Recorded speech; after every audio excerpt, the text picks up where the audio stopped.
जय हिंद, जय Bharat. Next topic calculus का हम करेंगे डिस्कस कंटिन्यूटी एंड डिफरेंशिएटी। किस तरह के क्वेश्चंस हैं, कैसे करना है वो बताता हूँ। राइट, देखिए क्वेश्चन क्या, F x is differentiable at x equal to a then consider the following statement. अगर कोई फंक्शन डिफरेंशिएबल है तो ऑब्वियसली वो कंटिन्यूस भी होगा और उस पर लिमिट भी एग्जिस्ट करेगी। ये इस जनरल स्टेटमेंट है। इसका मतलब यहाँ पर आप बोल सकते हैं कि both statement 1 and 2 are correct. Right, यानी both statement 1 and 2 are correct. देखिए एक और क्वेश्चन है क्या, F X equal to A X X minus 1 X less than 1 X minus 1 1 to 3 X greater than 3 given that F x is continuous for all X, continuous for all है but not differentiable 1 further F dash x is continuous at x equal to 3। यानी आपको ये पता है कि F dash x continuous है किस पर, एक्स इक्वल टू 3 पर।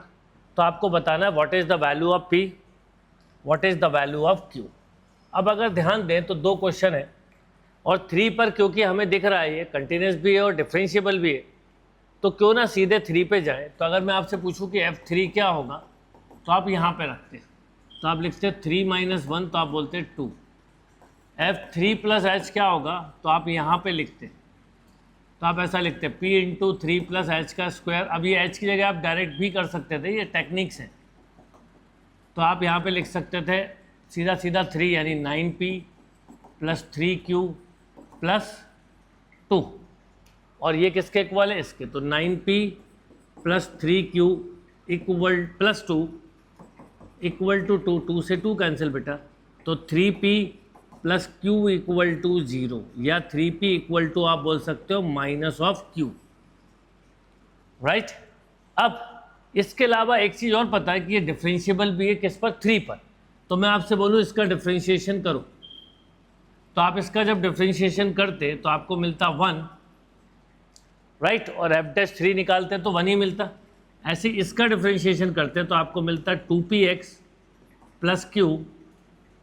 राइट, और x के प्लेस पे ये f डैश x 3 रख देते। तो जब आप 3 रखते तो बेटा क्या मिलता बताओ, 6p + q और ये इक्वल टू में आ जाता 1, क्योंकि डिफरेंशिएबल बोला है। अब इसका मतलब ये हुआ कि q की वैल्यू या p की वैल्यू किसी की बोल सकते हो। जैसे q की वैल्यू है -3p, तो q की वैल्यू यहाँ रख दो, तो 6p - 3p = 1 यानी 3p = 1, तो p आ गया 1/3। p की वैल्यू 1/3 यहाँ रख दी तो q की वैल्यू हो गई आप -1। तो आपसे पूछा था p और q क्या होगा, तो 1/3 और -1। ये इसका तरीका, बिल्कुल शॉर्ट में, ज़्यादा स्टेप मत लिखिए, डिफरेंशिएबिलिटी मत लगाइए, सब मत करिए, क्योंकि हमें गिवन है कि ये कंटिन्यूस है। तो 3 पर दोनों को इक्वेट करा और दोनों के डिफरेंशिएशन को भी 3 पे इक्वेट करा। लेफ्ट डेरिवेटिव राइट डेरिवेटिव नहीं लगाना है, टाइम सेव करना है। कम से कम समय में क्वेश्चन करने के टेक्निक्स में आपके साथ डिस्कस करूंगा।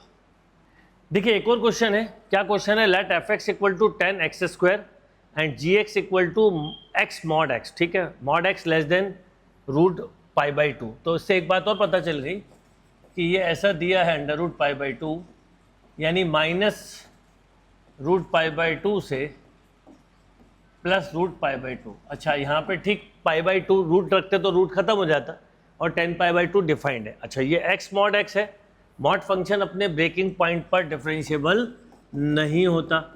अब इसका ब्रेकिंग पॉइंट आपको पता है 0 है, तो 0 पर डिफरेंशिएबल नहीं होगा बट कंटिन्यूस एवरीवेयर होगा। तो पहला क्वेश्चन पढ़िए क्या है, px। अब यहाँ पे मैंने सर सेपरेट भी लिए हैं, तो पहला क्वेश्चन देखिए क्या है, px f(x) × gx then which one of the following statement is correct. px is continuous, बिल्कुल सही है। क्यों कंटिन्यूस है, क्योंकि यहाँ पर वो कोई दिक्कत नहीं है, x mod x × 10x², तो ये कंटिन्यूस ही होगा। Reason, mod function everywhere continuous होते हैं। px is differentiable at x = 0, no, differentiable नहीं होगा क्योंकि यहाँ पर ये ब्रेकिंग पॉइंट साथ में दिया हुआ है। राइट, पर फिर भी आपको कभी लगे कि डिफरेंशिएबल है या नहीं है, तो ये चेक कैसे करेंगे वो देखिए। सबसे पहले आप लेंगे एक बार 0, तो आपको 0 पे 0 मिलेगा। जब आप 0 + h लेंगे, राइट, तो आपको मिलेगा, अब ये h ही लिखोगे आप, तो h² × 10 एच स्क्वायर। जब आप जीरो माइनस एच लेंगे तो ये माइनस एच आ जाएगा, तो minus h square ten h square, right. अब आप लगाएंगे लेफ्ट हैंड डेरिवेटिव और राइट हैंड डेरिवेटिव। तो जब लेफ्ट हैंड डेरिवेटिव लिखेंगे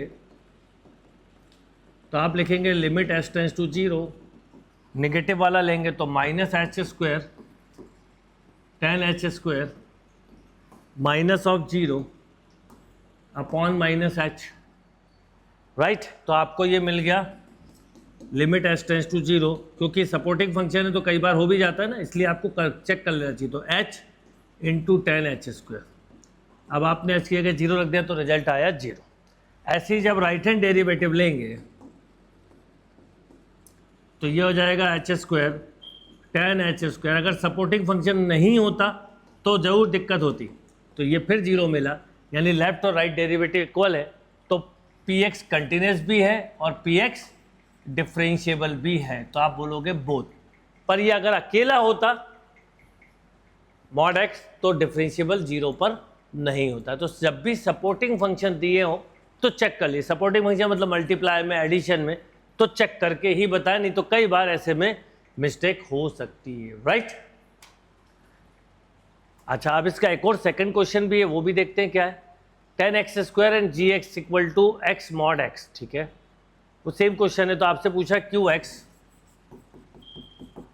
एफ ऑफ जी एक्स। अभी आपने वो किया, उसी से पता चल जाएगा। तो एफ जी एक्स मतलब एक्स मॉड एक्स, और यहाँ आप लिखोगे तो टेन एक्स मॉड एक्स का होल स्क्वायर। अब मॉड इवन पावर मॉड को रिप्लेस कर देती तो एक्स पावर 4 भी बोल सकते हो।